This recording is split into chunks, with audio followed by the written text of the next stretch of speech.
anatesa watu kama apendavyo yeye.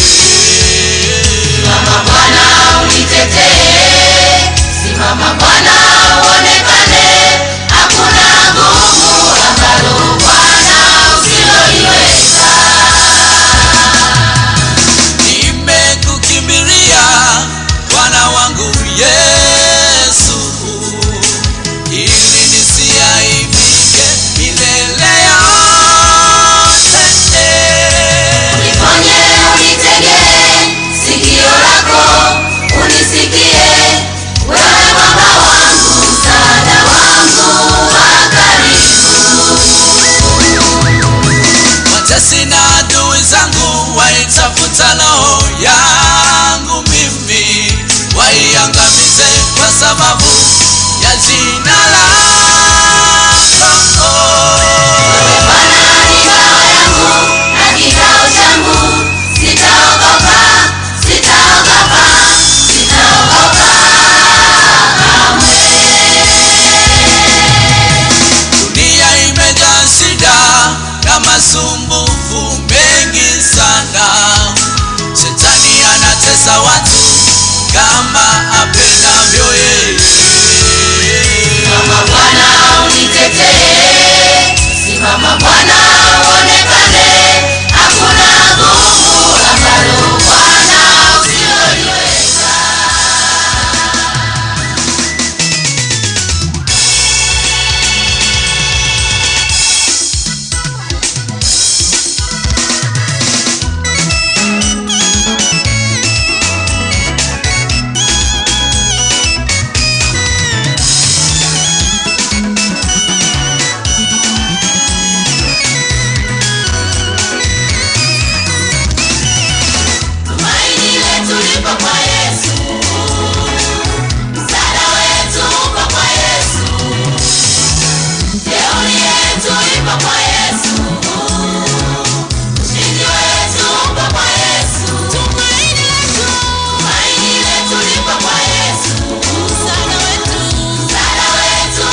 Asante sana kwa zetu Living Word na Living Water. Wimbo ni mzuri sana.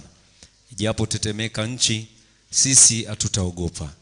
Wakati wa huzuni tunalo tumaini. Amina. Bwana asifiwe. Nasema wakati wa huzuni tunalo tumaini. Na huzuni tunayo, lakini kwa sababu tunatumaini ndio maana tumetiwa nguvu. Waombolezaji, ndugu jamaa na marafiki, familia yote, wanaume tafadhali mlioko hapa naomba tusimame juu, wanaume wote walioko hapa, na naomba tutoke twendeni pale mlangoni, mtatusaidia kubeba mwili wa marehemu ile kuletwa hapa nje. Tafadhali sana wanaume wote, basi twende pale ili tuweze kujipanga kubeba mwili na tuweze kuleta hapa ndani. Na wakati huo naomba niwashukuru sana kwa yetu nzuri ya Living Word na Living Water.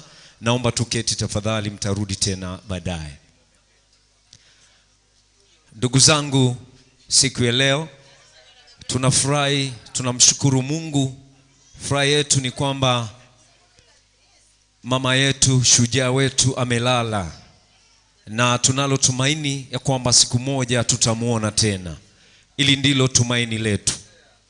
Wakati huu ibada inaendelea pale ndani, na baada ya ibada tu fupi tutakuwa mwili unaletwa hapa nje.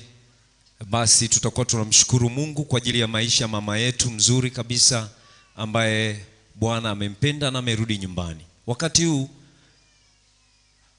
ndugu zangu, naomba nimlete Nuru El.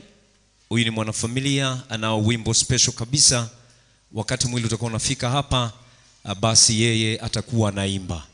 Nuru El, tafadhali naomba weke vitu vyako sawa kabisa, alafu uweze kufika hapa. Karibu sana. Na baada ya muda mfupi tu tutaenda kuanza ratiba yetu. Lakini wewe ambaye umekuja na salamu za rambirambi, kakangu iko pale nyuma kwenye speaker, tafadhali mwenye daftari la rambirambi nyosha juu. Naomba utoe pale mchango wako tafadhali, alafu tuendelee.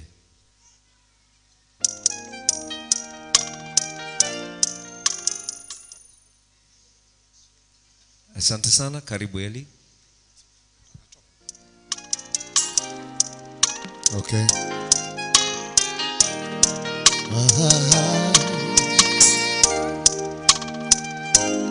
Yeah.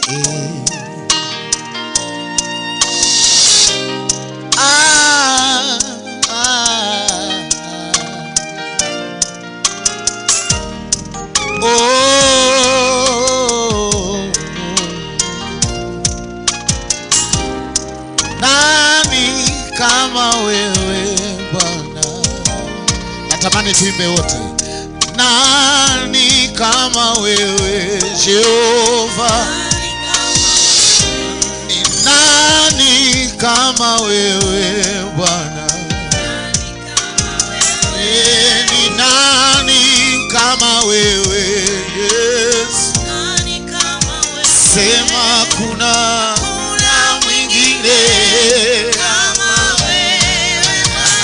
Imba kuna mwingine kama wewe. Sema kuna mwingine kama wewe. Hakuna mwingine.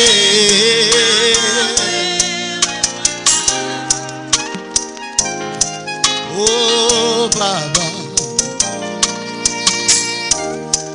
alo, yeah. Nani kama wewe Bwana? Ni nani kama wewe Jehova?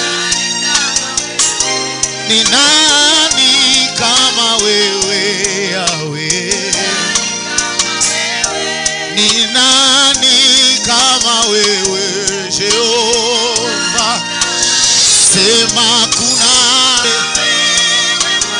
imba kuna mwingine. Wewe ni Mungu, wewe ni Mungu wetu, tunashukuru. Amen. wewe ni mfariji, tunasema asante. Wewe ni Baba, tunashukuru.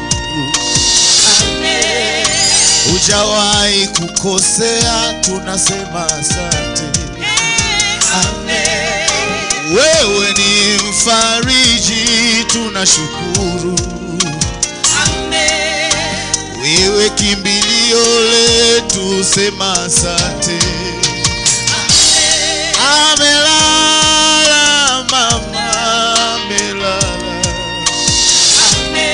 Amelala mama yetu, amelala. Wewe ni mfariji, Mungu zaidi ya kushukuru.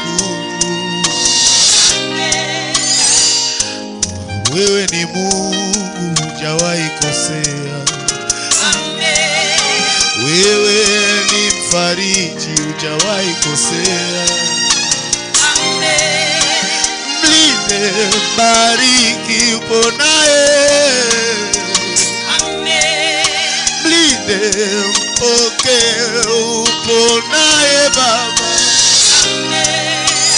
Ni kama wewe Bwana.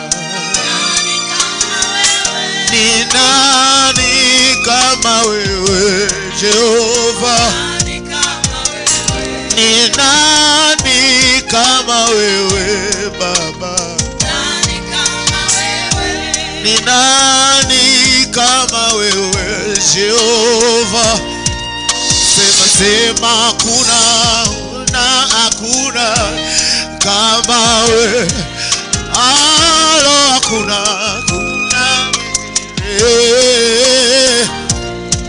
nasema hakuna na mwingine.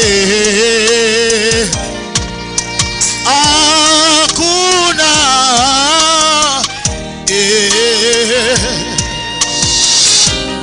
Asante. Unastahili sifa. Asante Jehova. Asante. Tunaendelea kumwabudu Mungu namna hiyo, lakini wakati huu naomba nichukue nafasi hii kumkaribisha mchungaji Jamil kwa ajili ya kufungua kwa maombi ibada yetu. Karibu sana. Basi naomba kwa kumheshimu Mungu tufumbe macho.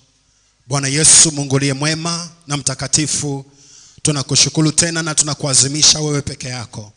Asante kwa neema yako na asante kwa upendo wako Kristo.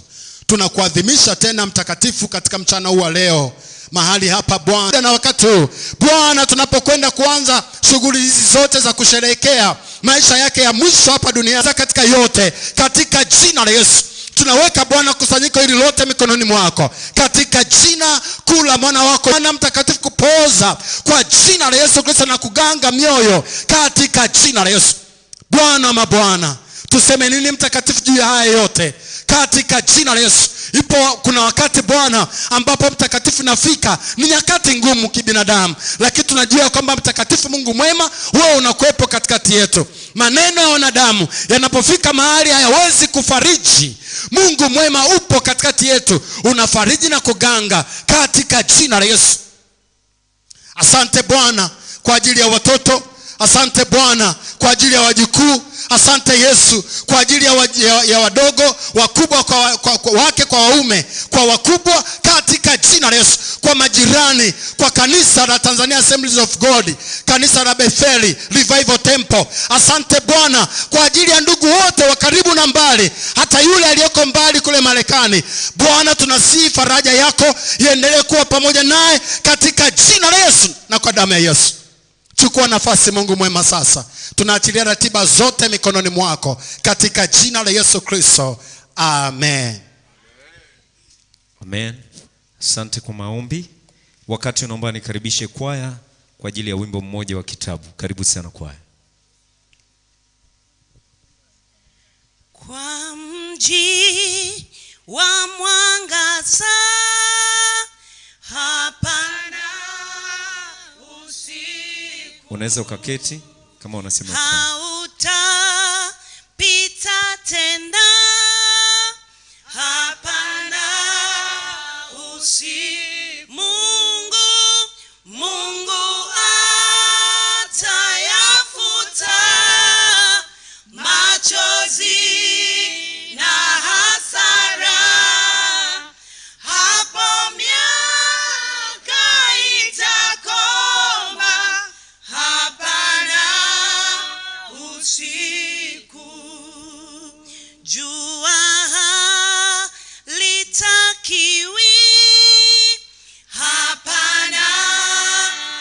usiku. Yesu ni nuru kweli, hapana usiku. Mungu atayafuta machozi na hasara. Hapo miaka itakoma, hapana usiku. Kwa mji wa mbinguni, hapana usiku. Milele furahini, hapana usiku. Mungu atayafuta machozi na hasara. Hapo miaka itakoma, hapana usiku. Mungu atayafuta machozi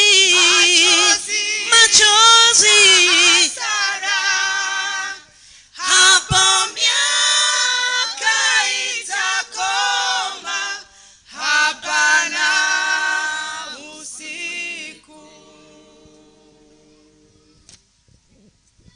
Hapana usiku. Asanteni sana kwaya na kwa ushirikiano wa waombolezaji wote. Wakati huu ni wakati mzuri, naomba nimkaribishe mchungaji Lili ili kuendelea na utaratibu unaofuata. Karibu sana. Bwana Yesu asifiwe. Bwana Yesu asifiwe. Na wasalimu katika jina la Yesu. Niko hapa kwa ajili ya kutambulisha kanisa. Sisi tuko hapa ni kanisa la Bethel TAG Bethel Revival Temple, ambao tuko hapo Mwembe Songo. Ni kanisa ambalo linachungwa na mchungaji kiongozi na askofu wa TAG Dr. Barnabas Weston Mtokambali, ambaye pia mke wake yuko hapa, Gladmary Barnabas Mtokambali. Na tuko mahali hapa kwenye tukio hili ambalo limetokea katika familia ya Bethel Revival Temple, kwa sababu mama yetu mpendwa Caroline Rite ni mshirika wetu, alikuwa mshirika wetu pamoja na familia yake kwa miaka mingi zaidi ya 30. Na tulipopokea msiba huu tumeupokea kwa majonzi makubwa, tukijua ya kwamba shujaa wetu ambaye tumekuwa naye aliyeweka historia katika kanisa letu amelala katika Bwana. Na mchungaji wetu kiongozi alipopata taarifa hizi amepokea kwa majonzi makubwa sana. Na kwa kweli mama yetu alikuwa ni mama ambaye alikuwa ni mtumishi aliye hai tangu hapo mwanzoni kabisa, tukiwa hatuna majengo ya kanisa ndio tunaanza.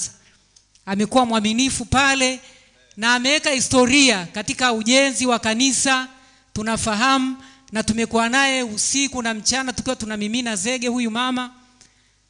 Kwa hiyo amefanyika baraka sana, na amekuwa kiongozi wa mtaa wa eneo hili na ameliwakilisha kanisa vizuri.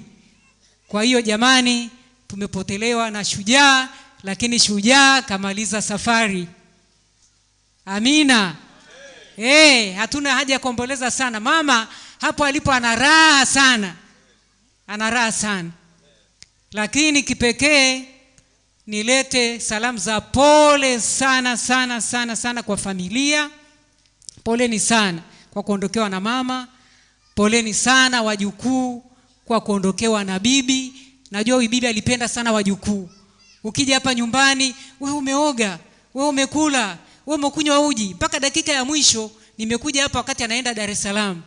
bado anamwangalia mjukuu anapewa uji wakati hawezi. Kwa kweli ni mama alikuwa na upendo mkubwa sana, tuna kila sababu ya kujivunia. Haleluya, haleluya. Kwa hiyo poleni sana wajukuu, poleni sana ndugu, jamaa na marafiki ambayo mmepoteza kipenzi mama yenu, kipenzi shangazi, kipenzi mama mkubwa na mama mdogo, kipenzi bibi yetu. Haleluya. Basi baada ya pole hizo, nimeandamana kama nilivyosema na mama yetu Gladbere, ambaye naye atasema neno la Baba hapo mwishoni. Haleluya. Asante sana mama yetu mzuri, alimaarufu jina lake ni maua mazuri ya Baba.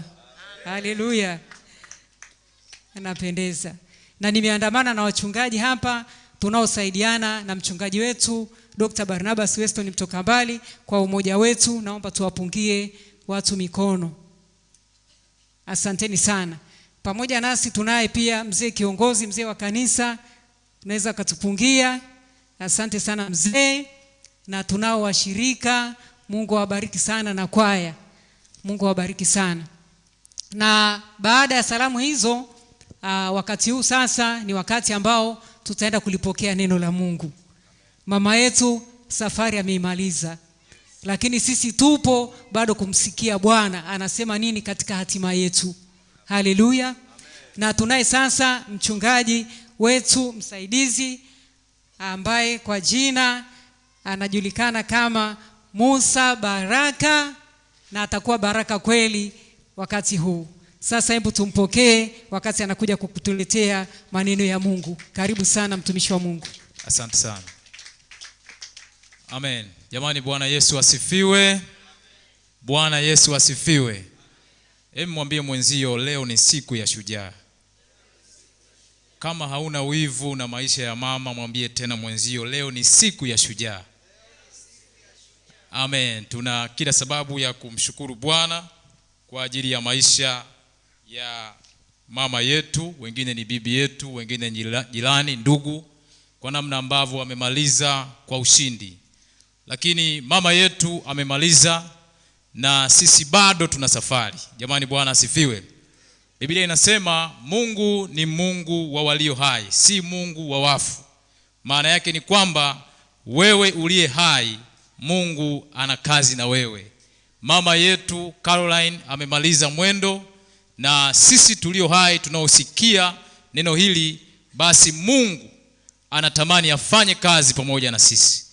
Naomba pasipo kupoteza muda, nimekwisha kutambulishwa. Leo ninalo neno zuri sana kwa ajili yako ambalo Mungu amenipa kusema na wewe.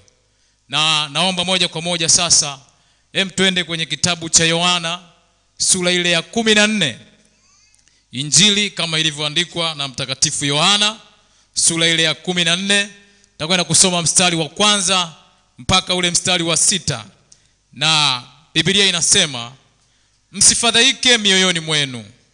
Mnamwamini Mungu, niaminini na mimi. Nyumbani mwa Baba yangu mna makao mengi, kama sivyo ningaliwaambia. Maana naenda kuwaandalia mahali. Basi mimi nikienda na kuwaandalia mahali, nitakuja tena niwakaribishe kwangu, ili nilipo mimi nanyi mwepo, nami niendako mwaijua njia. Tomaso akamwambia, Bwana, sisi hatujui uendako, nasi tunaijuaje njia? Mstari wa 6, Yesu akamwambia, mimi ndimi njia na kweli na uzima. Mtu haji kwa Baba ila kwa njia ya mimi. Naomba nirudie huo mstari. Yesu akamwambia, mimi ndimi njia na kweli na uzima. Mtu haji kwa Baba ila kwa njia ya mimi. Bwana alibariki neno lake. Mchana wa leo natamani kusema na wewe ujumbe unaosema Yesu ni njia ya kwenda mbinguni. Yesu ni njia ya kwenda mbinguni. Katika maandiko matakatifu ambayo nimeyasoma, Biblia inaanza kwa kusema msifadhaike mioyoni mwenu. Hicho ni kipindi ambacho Yesu alikuwa anaongea na wanafunzi wake ambao walikuwa wana fadhaa, walikuwa wana manunguniko, walikuwa wana maswali mengi wanajiuliza. Na natamani nikwambie moja ya tatizo ambalo lilikuwepo ni kwa sababu Yesu tayari alikuwa amekwisha anza kuwaaga kwamba mimi rafiki zangu ninaenda kwa Baba. Na hichi kipindi katika sura hii ya 14 Yesu alijua hawa watu wapo katika hali gani. Wapo katika mafadhaiko, wapo katika manunguniko, kwa sababu wanafunzi walimtegemea Yesu katika mambo yote. Katika mambo ya usuyo fedha walimwangalia Yesu. Katika mambo ya usuyo uponyaji walimtazama Yesu. Sasa kile kipindi Yesu anawaambia ninaenda kwa Baba, ni kipindi ambacho kilikuwa kigumu sana kwao. Lakini Yesu kwa sababu ni Mungu, yeye anajua mioyo ya wanadamu. Na alijua hawa watu wana fadhaa, hawa watu wana huzuni. Na ndio katika hii sura anawaita, akawaketisha. Najaribu kupata picha namna ambavyo Yesu alikaa na wanafunzi wake. Ni kama vile ambavyo mmekaa hapa na mimi ndio Yesu ninasema na wewe ya kwamba usifadhaike moyoni mwako. Unamwamini Mungu, muamini na Yesu pia. Jamani Bwana asifiwe. Jamani Bwana asifiwe. Yesu akakaa nao, akaanza kusema nao, msifadhaike mioyoni mwenu. Mnamwamini Mungu, niaminini na mimi. Nyumbani mwa Baba yangu mna makao mengi, na habari njema ni hii, mimi ninatangulia kwenda kuwaandalia makao. Na mimi sio mchoyo, nikishamaliza kuandaa makao nitarudi kuja kuwakaribisha, kama alivyorudi kumkaribisha mama yetu Caroline. Jamani Bwana asifiwe. Jamani amen. Hii ni njia ya ukaribisho kwa Yesu. Yesu amekuja akasema, mwanangu Caroline, umevipiga vita vya imani vizuri kwa muda wa miaka 80. Sasa nimerudi kwako, ninakukaribisha katika makao ya milele. Na huo mwaliko upo kwa ajili yako leo. Jamani amen. Yesu anawaambia hayo maneno. Na wanafunzi wake wakajiuliza, wakasema, Bwana Yesu, unasema unaondoka na unasema sisi tunaijua njia, lakini hatujui uendako. Je, tunawezaje kuijua hiyo njia? Yesu akamwambia Tomaso, Tomaso mwanangu, mimi ndimi njia na kweli na uzima. Mtu haji kwa Baba ila kwa njia ya mimi. Kwa lugha nyingine ni kwamba wote wanaotamani siku moja kumuona Bwana, iko njia moja ya kwenda kumuona Bwana, na hiyo njia inaitwa Yesu Kristo aliye hai. Jamani Bwana Yesu asifiwe. Bwana asifiwe. Leo nataka nikwambie mkazi wa mahali hapa ya kwamba Yesu ndiye njia ya kwenda mbinguni. Watu wengi wanadhani kwamba kuna njia nyingi za kuwafikisha mbinguni, lakini Biblia yangu inasema, Yesu mwenyewe anajitambulisha ya kwamba mimi ndimi njia, kweli na uzima. Mtu haji kwa Baba ila kwa njia ya mimi. Nataka nikwambie yamkini una njia ambayo si kweli. Nataka nikwambie mchana wa leo, ipo njia moja ambayo ni Yesu Kristo, na hiyo njia ni njia na ni kweli na ni njia ya uzima. Njia ambazo unazo sio njia za kweli, njia ambazo unazo sio njia za uzima, lakini njia ya kweli ni moja, ni Yesu Kristo. Lakini njia ya uzima ni moja, ni Yesu Kristo. Na hakuna atakaye kwenda kwa Baba asipoamua kuiendea hiyo njia, asipoamua kutembea katika hiyo njia. Na hiyo njia ni nani? Na hiyo njia ni Yesu Kristo. Sema amen. Mchana wa leo natamani kusema na wewe tena na tena. Biblia inasema katika Mithali 14, ipo njia ionekanayo kuwa sawa machoni pa mtu, lakini mwisho wake ni njia za mauti. Ipo njia ambayo wewe unaona ni sawa.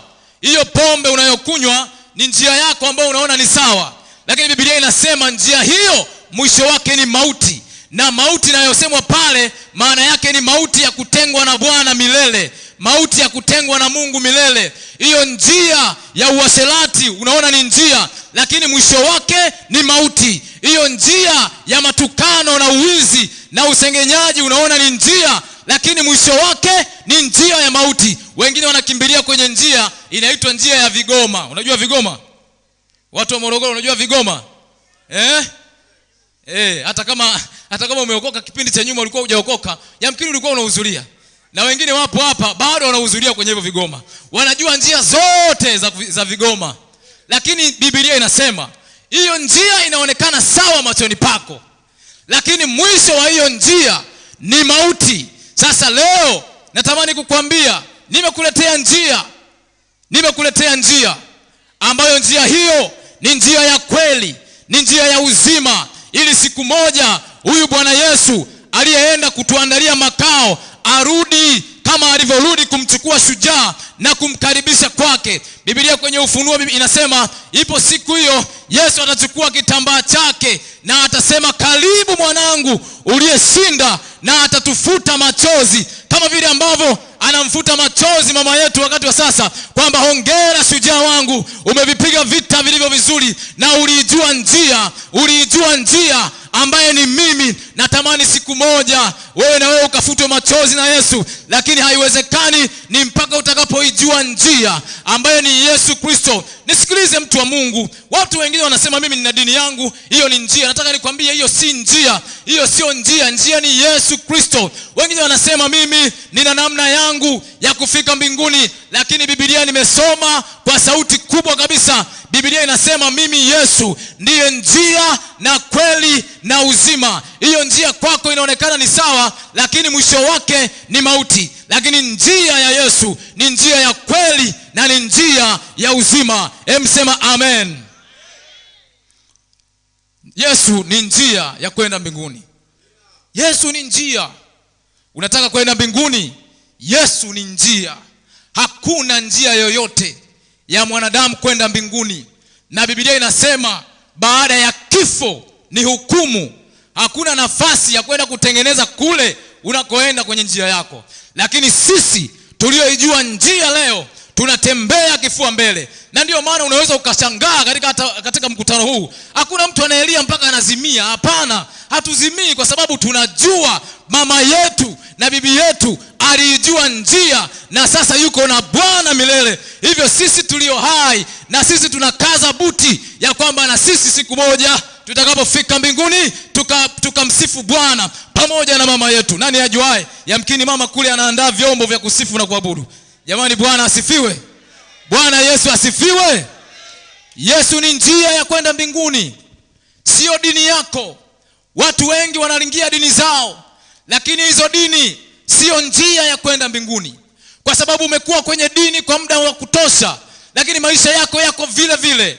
Bado dhambi zinakuweza, bado ulevi unakusumbua, bado uasherati, bado unadanga. Na japo kwamba una dini, hiyo dini haiwezi kukusaidia. Lakini yupo mwanaume ambaye amejitambulisha ya kwamba mimi ndiye njia na mimi ni kweli na mimi ni uzima. Anaitwa Yesu. Ndiye ninayekutambulisha katika siku ya leo. Ninaomba sana na ninakusihi katika jina la Yesu, leo ikubali hiyo njia ili usipotee. Biblia katika Isaya inasema ile njia, japo watu sisi tulioamini tutaonekana ni wajinga, lakini hatutapotea katika hiyo njia. Biblia inasema wale waliomwamini Yesu hawatapotea katika hiyo njia. Wengine watapotea, lakini sisi tuliyeamini Yesu hatutapotea hiyo njia, kwa sababu tunaijua njia. Sema amen.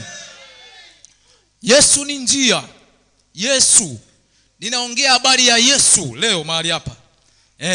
Na Biblia inaweka wazi, usiseme kwamba katika msiba yamkini watu hawaokoki. Isaya anasema katika ule mwaka aliyokufa mfalme Uzia na alimuona Bwana.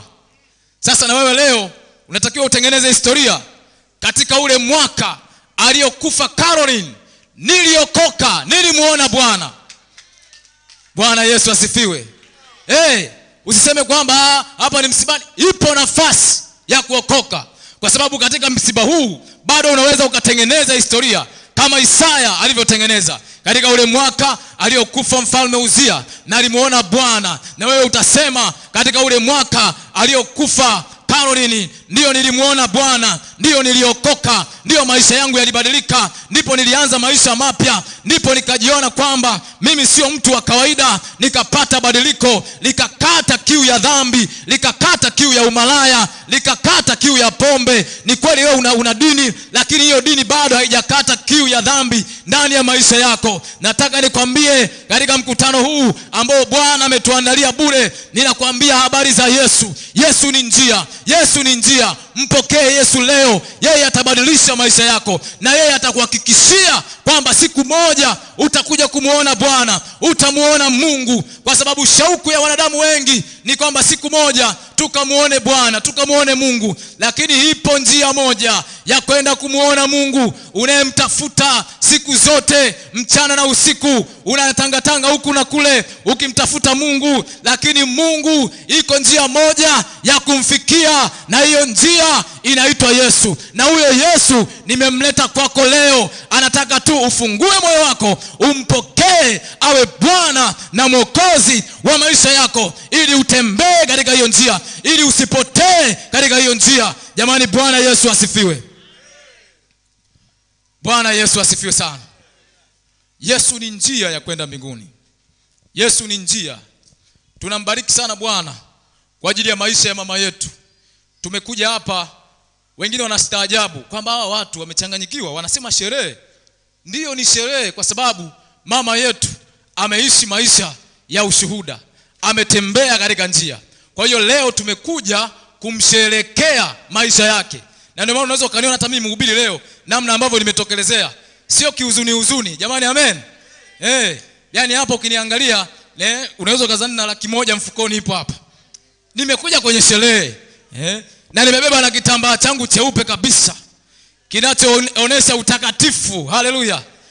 Nimekuja kumsherekea mama yangu na bibi yangu, kwamba bibi amelala katika Bwana, shujaa amelala. Tunasherekea maisha yake. Lakini katika sherehe hizi tunatamani na wewe siku moja tuje tukusherekee maisha yako. Na namna ya kusherekea maisha yako ni pale ambapo utasema, Yesu, ninakukubali wewe kuwa Bwana na Mwokozi wa maisha yangu. Wewe ukikubali Yesu awe ingie moyoni mwako, siku moja maisha yako tutayasherekea. Kwa nini? Kwa sababu tunajua haujapotea. Jamani, Bwana asifiwe. Haujapotea. Yesu ni njia ya kwenda mbinguni. Natamani sana wakati wa sasa, nimesema na wewe hili neno ya kwamba Yesu ni njia ya kwenda mbinguni. Yamkini uko mahali hapa, kweli umetangatanga vya kutosha, umetafuta njia mbalimbali, na wakati mwingine umejidanganya ukasema kwamba njia hii itanifikisha mbinguni. Lakini maandiko yameweka wazi, ipo njia moja ya kwenda mbinguni, nayo ni Yesu Kristo, ambaye nimemhubiri mchana wa leo, na ambaye nimemleta kwako mchana wa leo. Na tunatamani na ninatamani umpokee huyu Yesu ambaye ni njia katika maisha yako. Ninatamani sana utembee katika njia, katika hii njia ambayo ni Yesu Kristo. Ninatamani ninapokwenda kumaliza, natamani sana niombe na wewe. Wewe ambaye unasema, mimi namtamani huyu Yesu aingie moyoni mwangu. Takwenda kuomba wote makutano. Funika macho yako pale ulipo. Funika macho yako mahali ulipo. Nami nitakwenda kuomba, na baada ya maombi nitatoa mwaliko. Yamkini huko barabara unanisikia. Kama unasikia sauti hii, pia bado nafasi ni ya kwako. Nami nakwenda kuomba sasa. Baba, katika jina la Yesu, ninasema asante Bwana, kwa sababu nimekusema mahali hapa ya kwamba wewe ni njia, na wewe ni kweli, na wewe ni uzima. Na umesema mtu haji kwa Baba isipokuwa kwa njia ya mimi. Baba, nimesema na watu wako, na watu wako wamesikia neno hili. Ninaomba Bwana mwenye uweza, Baba, ukashuke sasa na ukaguse watu wako. Ukiwa umeendelea kufunika macho, funika macho. Wewe unasema, mchungaji, nimesikia hilo neno, ninatamani kutembea katika hiyo njia ya Yesu. Ninatamani kutembea katika hiyo njia ili nimuone Bwana siku moja, ili nimuone Mungu siku moja. Ukiwa umekaa hapo ulipo, unaweza ukanyoosha mkono wako. Tukiwa wote tumefunika macho, wote funika macho, funika macho. Na wewe unasema, mimi namtamani huyu Yesu awe Bwana na Mwokozi wa maisha yangu. Nyosha mkono wako, usiogope. Nyosha mkono, nitakwenda kuomba na wewe. Asante kwa hiyo mikono ambayo inanyoshwa. Nyosha huo mkono, na ukiwa umenyosha mkono wako kwa imani, nakwenda kuomba na wewe. Na naomba mkutano wote utasema na mimi maombi haya. Na wote ambao tumenyosha mikono, muomba na mimi sala hii nyuma yangu. Sema, Bwana Yesu, Makutano wote, Bwana Yesu, ninakushukuru kwa ajili ya siku ya leo. Ninakuja kwako, ninatubu na ninakiri ya kwamba mimi ni mwenye dhambi na siwezi kujiokoa. Na Yesu Kristo ulikufa msalabani kwa ajili ya dhambi zangu. Ninaomba Yesu, samehe dhambi zangu ninazozikumbuka na zisizozikumbuka. Ingia moyoni mwangu, unizae mara ya pili. Ninakupokea Yesu na ninaokoka katika jina lako. Amen. Endelea kufunika macho, nikuombee sasa neema ya Bwana. Baba, katika jina la Yesu, Mungu mwenye uweza na mamlaka, asante kwa ajili ya mikono iliyonyoshwa imekutamka wewe kuwa Bwana na Mwokozi wa maisha yao. Ninaomba neema ya wokovu, Baba mwenye uweza, ulioiachilia ndani ya watu wako ikakue na kuongezeka. Baba, ukawape maisha matakatifu, maisha ya ushindi, ili Bwana siku moja wakakuone wewe Mungu wa kweli na tukakuone wewe Bwana wa kweli.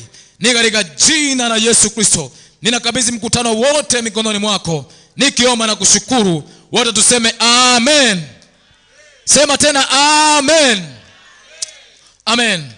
Basi ninapokwenda kumaliza, nichukue nafasi tena kukaribisha pale kanisani. Tunazo ibada 3 siku ya Jumapili. Tuna ibada inaanza saa 12:30 mpaka saa 3 asubuhi. Lakini ibada yetu ya pili inaanza saa 3 mpaka saa 5. Na ibada yetu ya tatu inaanza majira ya saa 5 mpaka saa 7:30. Lakini pia tuna kanisa zuri sana, kanisa la vijana kuanzia umri wa miaka 14 hadi miaka 21 pale kanisani. Pia tunaukaribisha sana.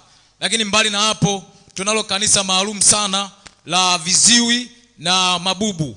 Kama kuna mtu unamfahamu hawezi kusikia na hawezi kuzungumza, tunalo kanisa maalum kwa ajili yake na mchungaji maalum sana kwa ajili yake. Lakini pia tuna kanisa zuri pia la kimataifa mahali pale kuanzia saa 3 mpaka saa 5. Kwa hiyo kama wewe unatamani sana kumwabudu Bwana katika namna ya kimataifa kwa lugha ya Kiingereza, pia tunalo hilo kanisa mahali pale. Tunawakaribisha sana sana na Bwana awabariki sana. Asanteni sana kwa kunisikiliza. Amen. Karibu mchungaji. Asante sana. Karibu. Makofi tena kwa Yesu tafadhali. Mchungaji, tunashukuru kwa neno zuri, neno la baraka. Najua kuna wengine pia wanatamani kumpokea Yesu, ila katikati ya watu hapa anaogopa kujitokeza. Njoo Bethel Revival Temple, utapata huduma, utaombewa. Una haja kuteseka na nguvu za giza, mapepo, majini. Ukija pale tunamaliza. Sema tunamaliza. Yesu mwenyewe yuko kazini. Amen. Wakati unaomba nimkaribishe Mr. Douglas Rita tafadhali kwa ajili ya wasifu wa marehemu. Douglas Rita tafadhali, naomba ufike, na baada ya hapo tutakuwa tunatoa salamu za rambirambi. Kama kuna kikundi mna salamu za rambirambi, naomba tuwasiliane tafadhali. Niko hapa kwa DJ, naomba vikundi tuonane. Karibu sana. Bwana Yesu asifiwe. Naomba nianze kwa kusoma.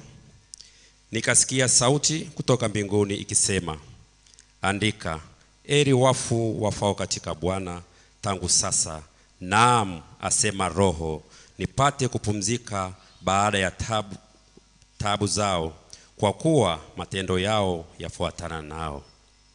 Historia fupi ya maisha ya mama na bibi yetu Carolina Petro Rite.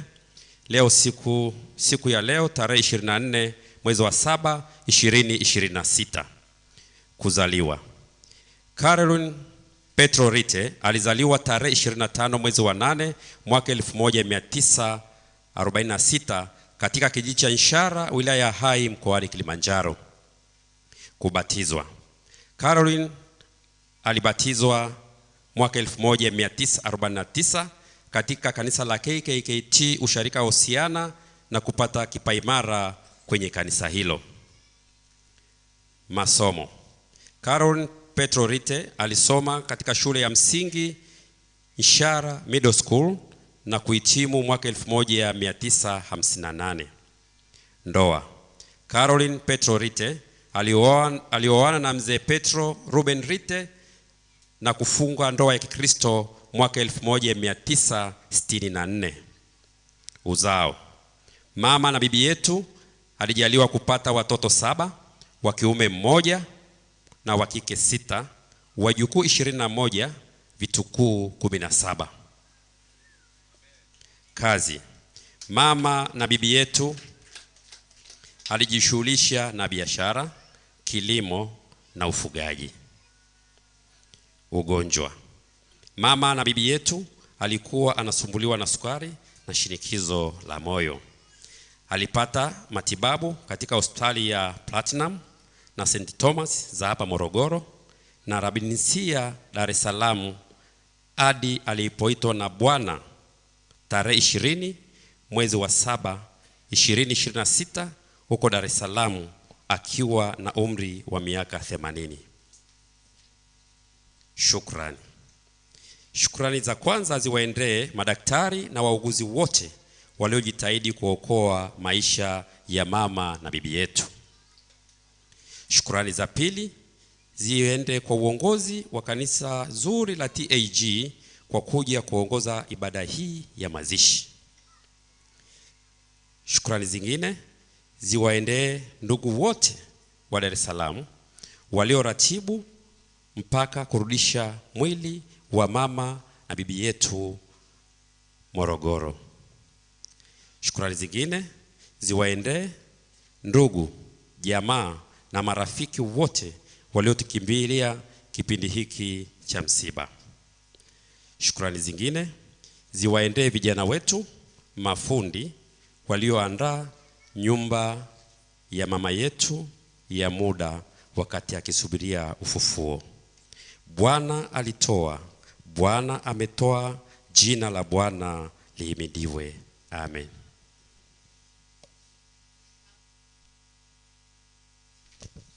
Asante kwa salamu hizo. Tunashukuru sana.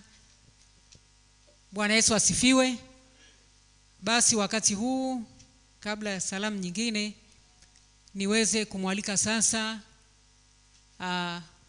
mama yetu, mama wa mchungaji wetu kiongozi Dr. Barnabas Weston mtoka mbali, akaweze kusema neno wakati huu kabla hatujaendelea. Karibu sana mama yetu. Bwana Yesu asifiwe. Bwana apewe sifa. Musa, nakushukuru sana kwa neno zuri na ambalo limetutia moyo. Na mara nyingi neno linapokuja huwa linakuwa na kusudi.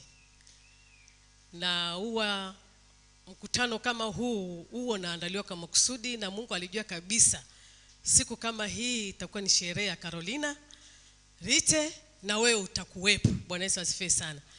Maana kuna siku moja mkutano umeandaliwa hivi na wakaitwa mbele vijana kwenda kuokoka. Kijana mmoja akasema, "Say bro, mimi na miaka 45 bado maisha sana. Unaniambia nini kwa habari ya mambo ya kuokoka? Niache kabisa. Bado nahitaji kula, bado nahitaji kustarehe. Bado nahitaji kuenjoy. Miaka 45 sasa bwana bro. Unajua bro, si ni jenzi bwana." Akamwambia, "Haya bwana." Akamwambia, "Nyamaza kabisa haya mambo yako ya kuokoka hapa." Akamwambia, "Haya." Basi tulipotoka pale akapanda gari kwenda Dar es Salaam na ukatokea msiba, alikufa peke yake.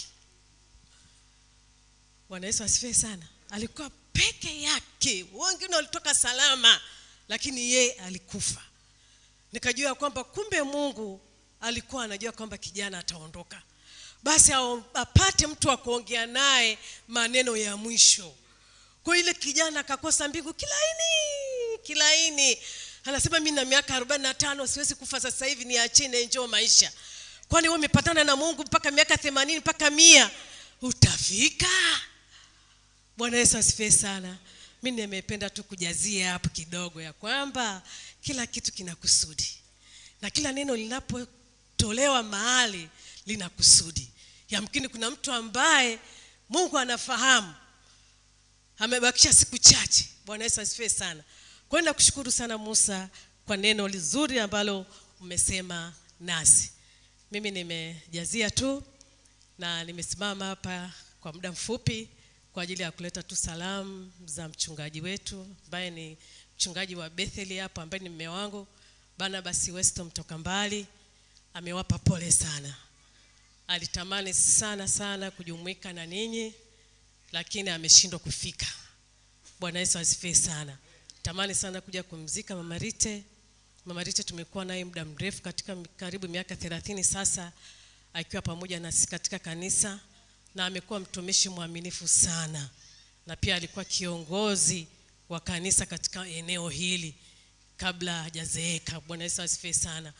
Kwa kweli tumesikitika sana. Naye alitamani sana kuwepo, ili ameshindwa kufika.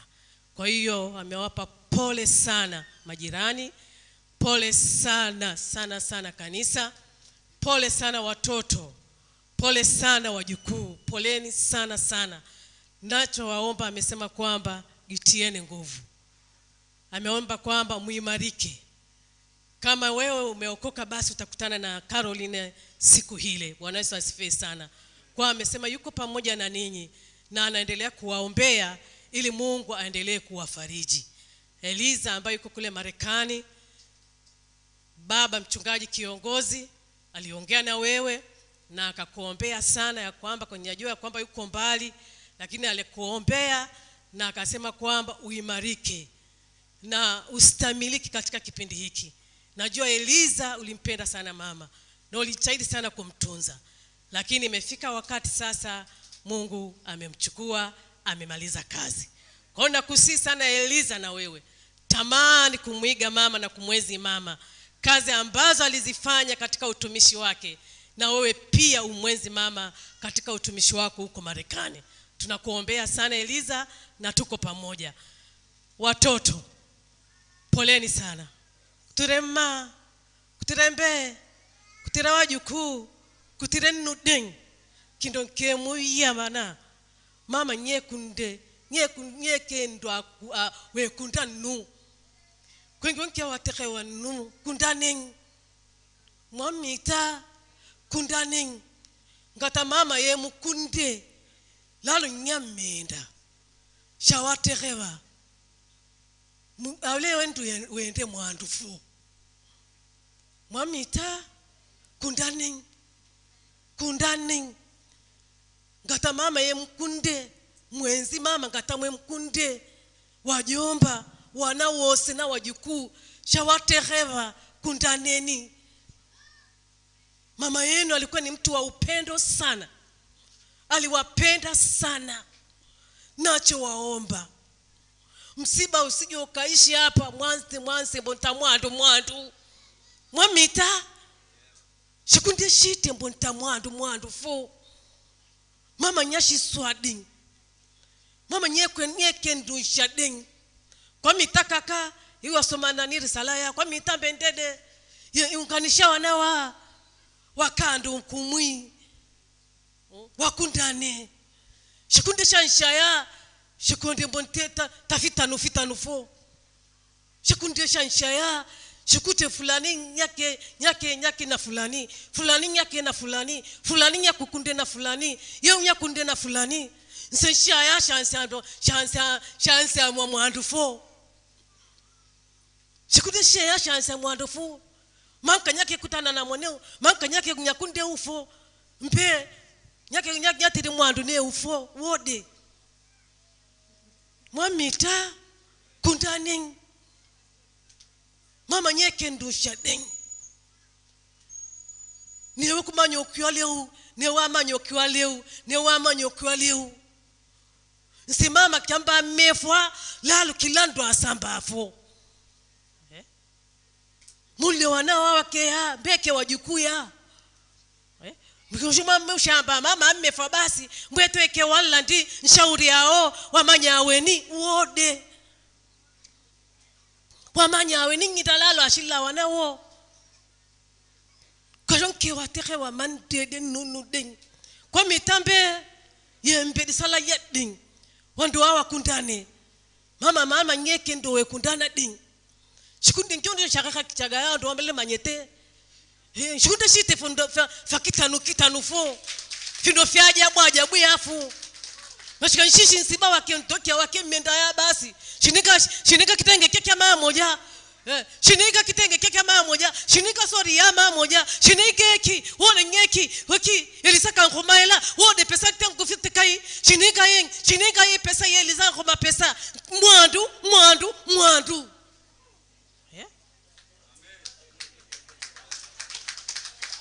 Shikunda shite kyofo. Munta mwandu Mungenya daiki Mungenya kundia namba mama mmefwa nyenke kundo nyenke tala yamba nyenke sheka yamba mbanya mama na wajukuu shinika hatiya nyeshile hewa mama nyalaba takindo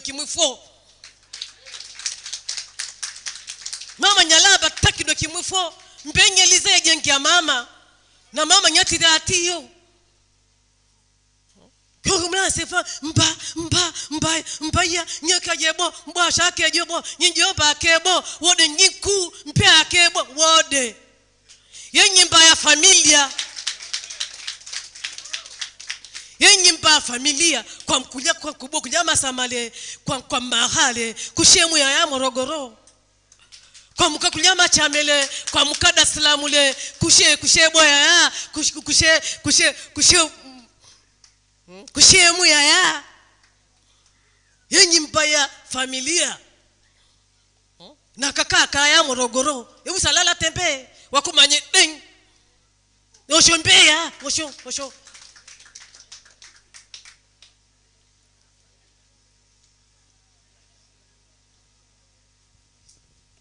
mboyo akaya Morogoro akwa kwifo shida shose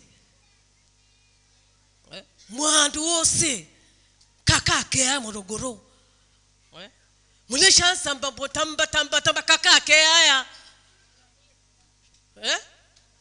na baba kwa kai yembe baba nyango kaimbe ndede busha yate wakulijinisha ding mashallah shamba ya atinya kwa atinya nyambe atinya kekwe atinya manka wode akau baba akaya akaya akwa kifo kido kyose kimu akau kaka akaya akau baba akaya shamute khabade kundani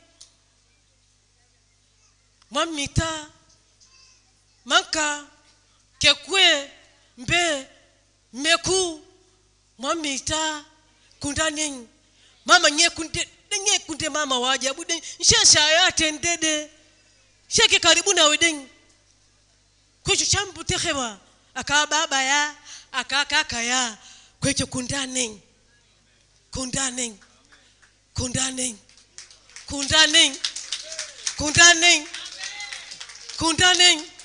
mama kundie ruha na ninyi mpendeni Mungu.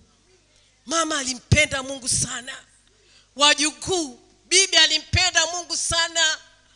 Mwezini baba bibi yenu alimpenda Mungu sana. Na aliwaombea mno. Kuna waomba sana. Mshikeni Mungu. Mshikeni Mungu wa mama yenu. Mshikeni mama wa Mungu wa mama yenu. Alimpenda Mungu. Eliza uko Marekani unajua unaniangalia saa hizi. Usione kwamba ulikuwa unampenda Mungu kwa sababu mama yupo. Naomba mshike Mungu. Mshike Mungu wa mama yako. Pende Mungu wa mama yako. Pole sana Eliza. Tunakuombea, tunakupenda. Mshikunde kama ndede rwawe kemborasho. Kindo kya muhimuki. Mchonsha bendama lukundane iliwaka awe kembora. Asanteni. Tumekwenda Kichina kidogo mtusamee. Tumeingia kidogo India na tumeingia kidogo Kichina mtusamee. Mungu awabariki, ninawapenda. Asante. Mpige tena mama makofi tafadhali. Sasa wale wajukuu ambao hamjaelewa naomba mnitafute nitawatafsiria tafadhali. Lakini tumejisikia vizuri sana. Asante mama. Najua kuna wengine wako wazazi walishafika Migombani kabisa pale. Asante sana. Tunaendelea kupokea salamu za rambirambi. Tafadhali sana Kama kuna mwingine anayo salamu za rambirambi, karibu. Karibu sana, twende na wakati. Tuko nyuma ya wakati kidogo, tafadhali. Kama kuna ambaye anayo salamu ya rambirambi, basi nimpe nafasi. Karibu.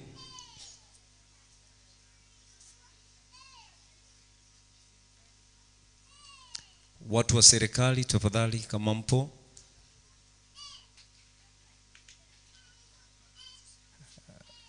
Balozi zile, karibu sana baba. Asante sana, karibu.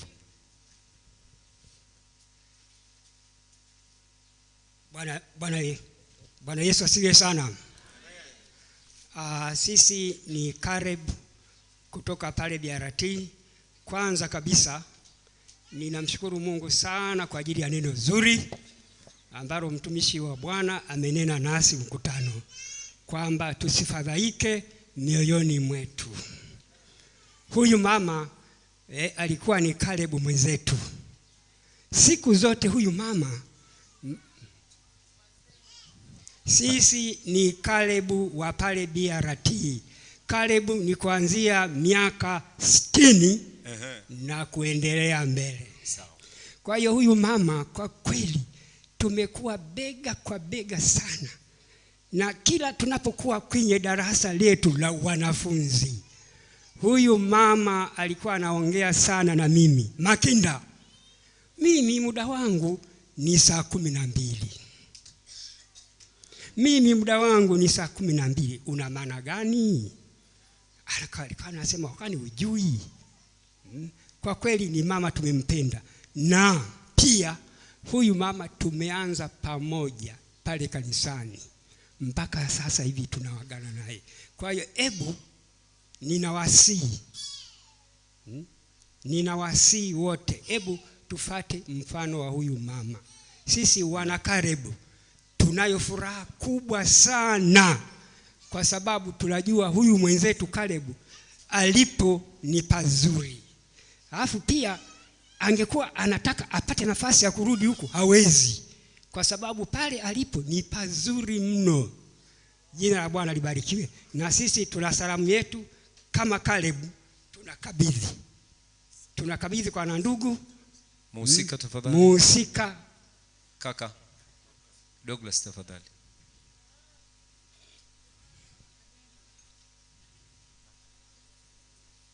Asante sana.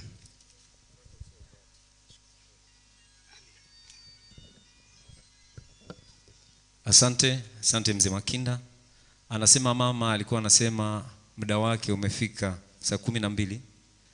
Maana yake muda umeisha, si ndio?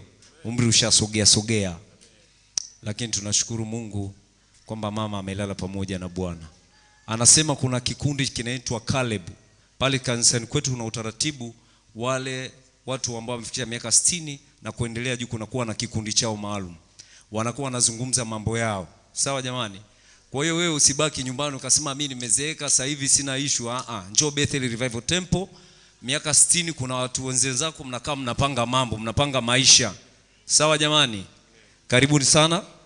Karibu mwingine kama yupo mwenye salamu za rambirambi, tafadhali.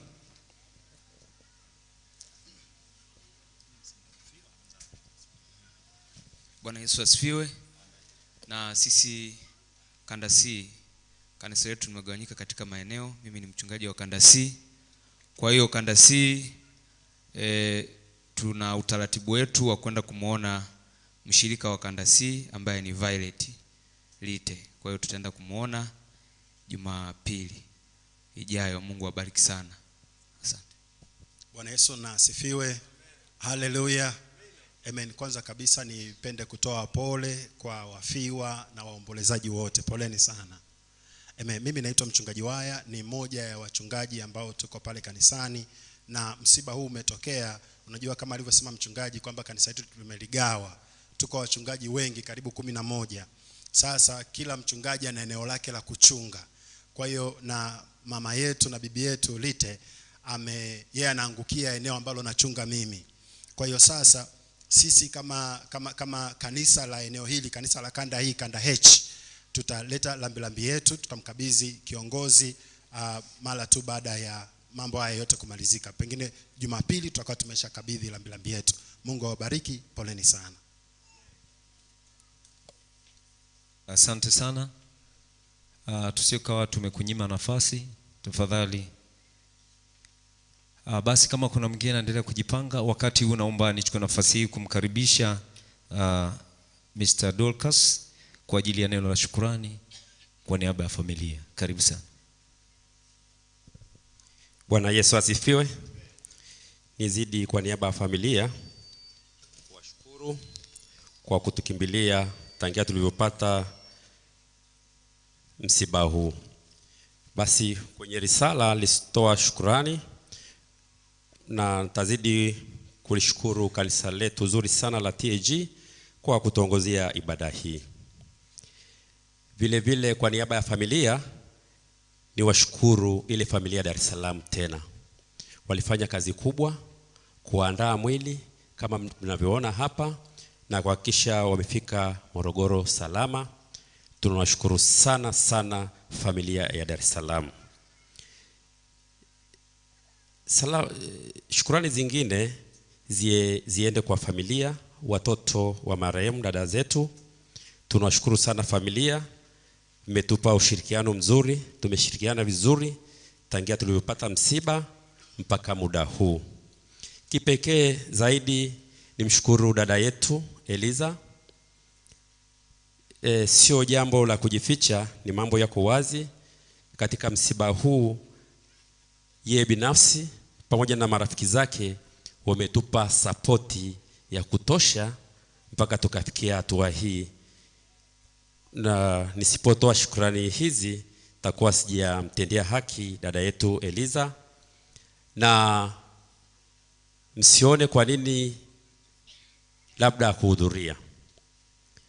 Yeye alikuwa hapa Tanzania muda si mrefu, kwa hiyo aliondoka hapa kafika Marekani, hajakaa sawa, taarifa ya msiba ikamfikia. Na wale ambao tunasafiri kwenda huko tunajua namna ya kuingia Marekani na kutoka, sio kama da Moro. Kwa hiyo tuko naye kiroho, tunashirikiana naye mahali hapa.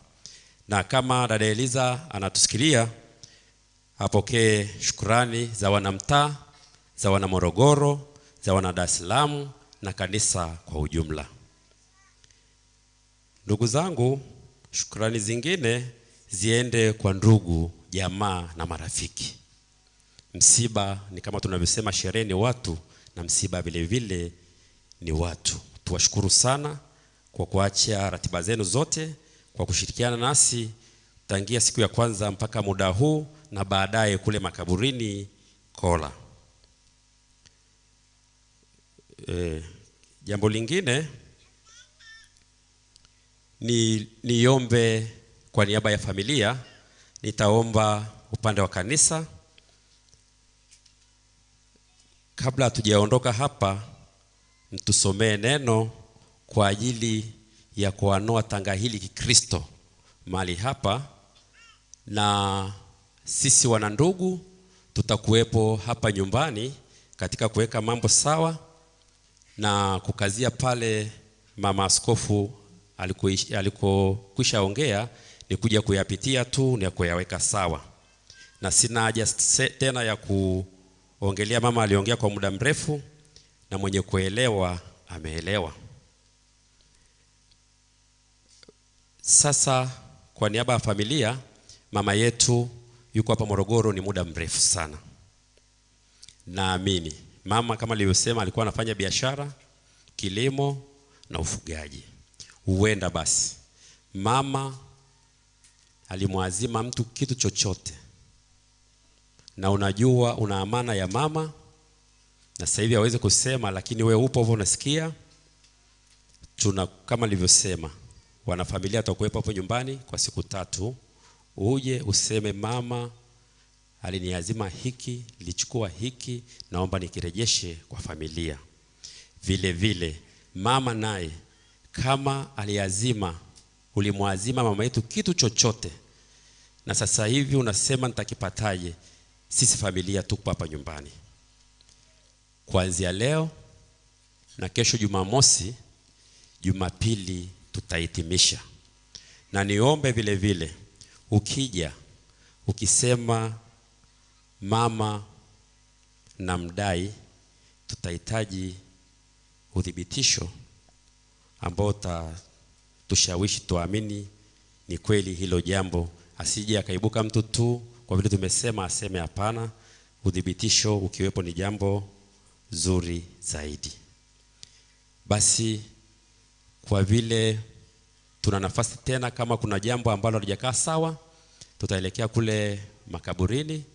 Kama kuna jambo la kushirikishana, tutaambizana kule. Basi nafikiri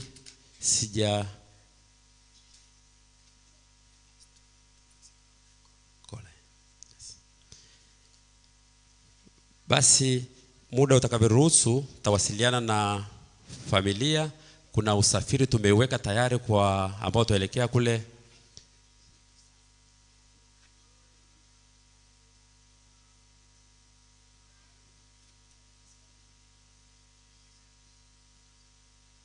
Asante.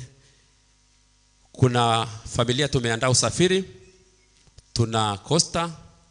Nafikiri watoto wa marehemu na wajukuu na vitukuu tutaelekeza gari la kupanda. Familia iliyotoka Moshi, wale Dar es Salaam, nafikiri lile gari lao ambao wamekuja nalo lipo. Kuna wale wageni wetu, familia ambayo imetoka Moshi na sehemu nyingine tofauti ya nje ya Morogoro, vile vile tutakuwa na usafiri. Na wale ambao tuna usafiri, basi niombe kama gari yako ina nafasi, si vibaya ukamchukua na mwenzako kwenda kumsitiri mama yetu. Kwa haya machache, naomba nirushe maiki kwa uongozi kwa hatua inayofuata. Bwana Yesu asifiwe. Asante sana kwa utaratibu ambao ameweka vizuri kabisa. Sasa wakati huu ni wakati mzuri, naomba nimsimamishe mchungaji Elsia.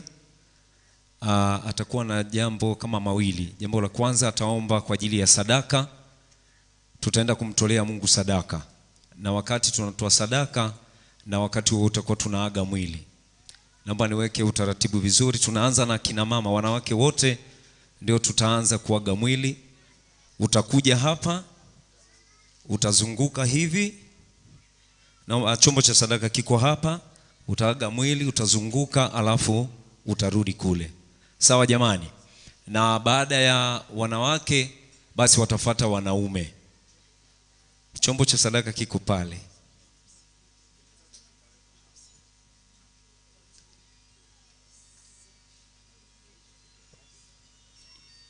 Okay.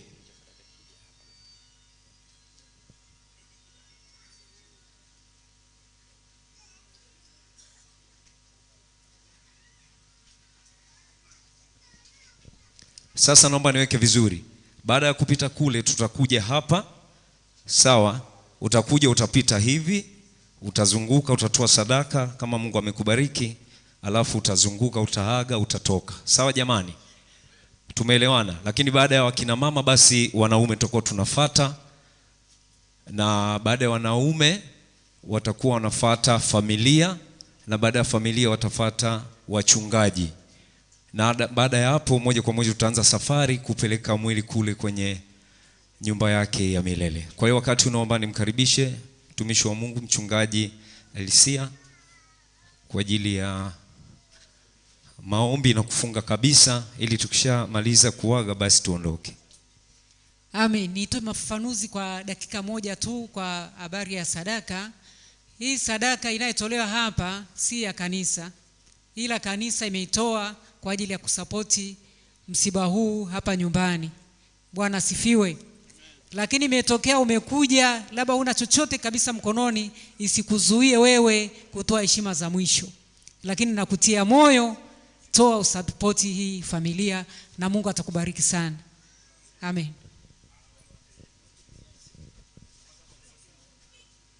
Sawa. Asante, nilikuwa napewa maelekezo hapa. Sasa naomba tusiweke wanawake na wanaume, yaani tuanze kwa vile vile, kwa sababu watu tumechangamana. Kwa hiyo tunaanza kule, unakuja, usiangalie mwanamke au mwanaume, wote tuje tutoe, tuage mwili, alafu tutakuwa tunaondoka namna hiyo.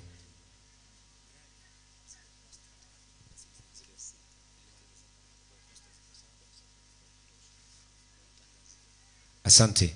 Costa ziko 7 na usafiri mwingine upo. Kwa hiyo usafiri upo wa kutosha kabisa kuelekea kule makaburini kwenda kumpumzisha mama yetu. Tafadhali sana DJ niweke muziki laini na hiyo wakati tunaanza. Naomba tuanze kule, tuje tutoe, alafu tuje tuage mwili na kutoa sadaka, alafu tutakuwa tunaondoka. Wakati naomba nimkaribishe mchungaji ili aweze kuomba. Karibu sana. DJ subiri. Karibu sana. Tuombe. Bwana Yesu, tunakushukuru, tunasema asante kwa muda wote ambao umekuwa pamoja nasi mahali hapa tangia tumeanza ibada hapa nyumbani. Na sasa Bwana, tunakwenda kukutolea sadaka na kisha kuelekea kule makaburini kwenda kumpumzisha mama yetu katika nyumba yake ya milele. Naomba Mungu Mwenyezi ukapate kuwa pamoja nasi, ukatulinde na kututunza. Tufunike Bwana hata katika ratiba zote zinazoendelea hapo mbele, katika jina la Yesu Kristo. Amen. Amen. Basi tuanze hilo zoezi. Wakati unaomba Living Water akwaya zile, mtu usaidie kuimba. Karibuni sana. Karibuni. Tunaanza kule, tafadhali. Karibuni sana. Shujaa amerudi nyumbani. Tunamshukuru Mungu kwa ajili ya maisha yake. Huu ni wakati sasa mzuri. Naomba tusogeze viti hapa tafadhali.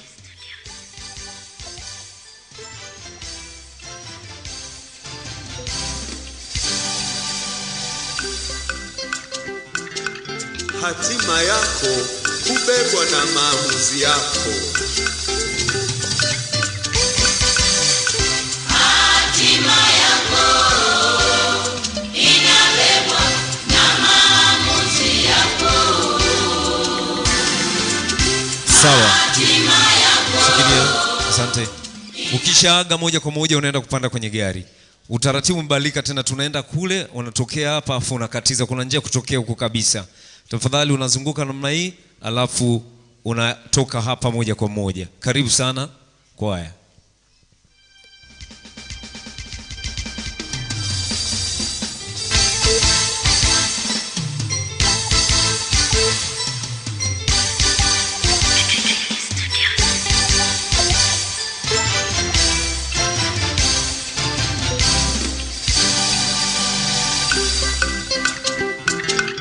Hatima yako hubebwa na maamuzi yako. Hatima yako inabebwa na maamuzi yako.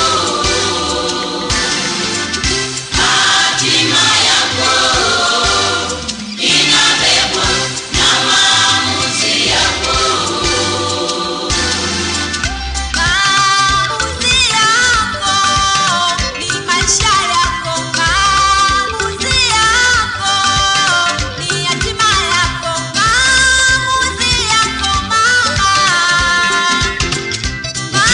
Tu tafadhali naomba tupande kwenye magari ili tuweze kuanza safari.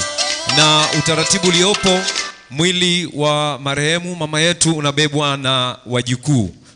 Kwa hiyo wajukuu naomba tujiandae vizuri, basi baada ya kuaga basi tuweze kubeba mwili. Twende kwaya tafadhali.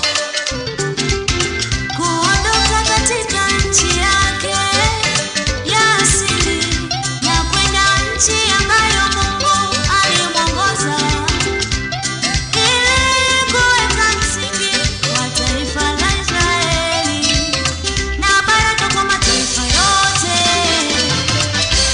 Hatima yako inategemea maamuzi yako.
Familia, wakati huu ni familia, naomba tusimame ili tuweze kuaga mwili wa mama.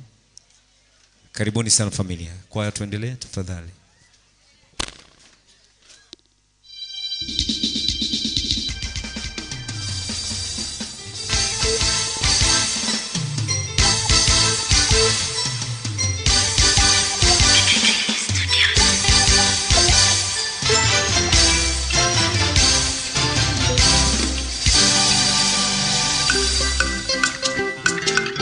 Hatima yako hubebwa na maamuzi yako. Hatima yako inabebwa na maamuzi yako. Hatima yako inabebwa na maamuzi yako. Maamuzi yako ni maisha yako. Maamuzi yako ni hatima yako. Maamuzi yako mama. Maamuzi yako ndugu.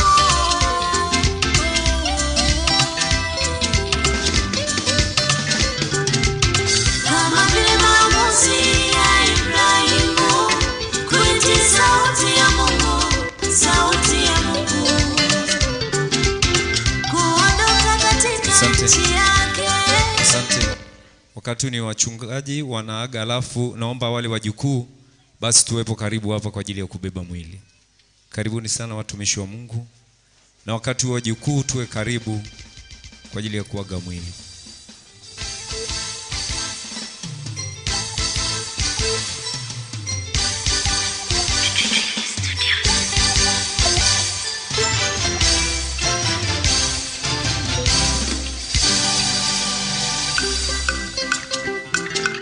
Hatima yako hubebwa na maamuzi yako. Tunaomba yule alianza. Tunaomba wale ambao wameandaa mwili basi wawe karibu kwa ajili ya kuweka mwili vizuri. Karibu sana.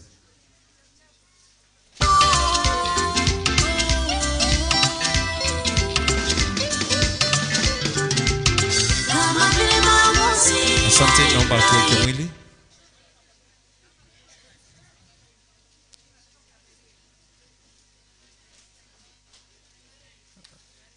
Asante Shujaa. Ndiyo safari ya mwisho ya mama yetu. Wakati huu tunaelekea sasa kule Kola. Kama nilivyokwisha kusema, usafiri upo wa kutosha. Wale ambao tuko pamoja basi ziko star 5 na usafiri mwingine. Kama umekosa usafiri basi njoo hapa tuweze kuwasiliana tujue utapanda gari gani. Naomba familia tuwe karibu ili kusaidiana, watu wote tuweze kwenda kumhifadhi mama yetu kule Kola. Basi wakati huu wajukuu tunabeba mwili taratibu na maio ili kwenda kuupakia na kuelekea kule Kola. Asanteni sana kwa kutukimbilia. Basi wote tunaelekea sasa pale Kola kwa ajili ya kumalizia ibada. Mungu wa mbinguni awabariki. DJ twende.